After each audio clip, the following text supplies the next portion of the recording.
Why does the male bird go peep, peep when he leaves his leafy nook? He knows best that his is the nest the cuckoo tried to cook. But when we see lovely ladybirds bathing in a brook, we never say peep, peep, no fear, we have a damn good look. Which brings me aptly to Julius Caesar. Wonderful bloke, you know. He got back to Rome with that famous motto, all is not gall that bitters, and they wanted to make the old boy king. He didn't like the idea at all, so they put a laurel wreath round his head. Of course, he's as bald as I am. You never saw such a darn-looking fool in your life. He was walking like that one day with all these flowers round his nut through the Afton, not the Afton, the Forum, when he was met by a froth-sayer, the soothblower, a chap with a long beard. A very long beard indeed. He needn't have worn any clothes at all, that man. He was a sort of male Lady Godiva the wrong way round. And as long as he had his back to the wall, he was decent. As soon as he saw Julius Caesar, he said, "Beware the Ides and Sikhs of March," which is the turn-on of the Colosseum there.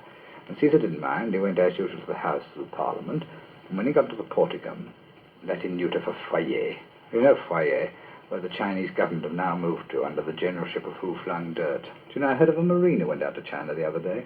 His friend said, "Where are you going?" He said, "China." He said, "Ankow?" He said, "No, I'm leaving the wife at home." Anyway, as I was saying, Julius Caesar got to the porticum, and he was met by Brutus, who was Under Secretary for Air or something. And Brutus made a signal with the mace and said, "Remove this bauble." And all the MPs came in and killed Caesar. He was annoyed. As he was dying, he said, "Et tu, Bruti," which means, "Oh, you dirty dog." And he collapsed on the floor of the house. And Mark Antony, he arrived very late. He was a backbencher. He hadn't had the whip. He deserved it. He saw this mess on the floor of the house, and he said, "This is indeed a business." So it was. I mean, Caesar was anything but anemic. And he turned round to Brutus, and he said, "May I remove the odd bod?" Brutus said, "Yes, get it away as quickly as you can." So he took the body of Julius Caesar to the marketplace, and he put the whole thing on a whiskey and soda, on a beer. Excuse my coughing. Beer coughing. Very funny, but too late. And then he turned round to anybody standing there, and he said, "Lend me your ears." Of course, they're all slaves, they had their ears cut off and everything. And he was very sarcastic about Brutus and started a most incivil war, which he won and Brutus lost.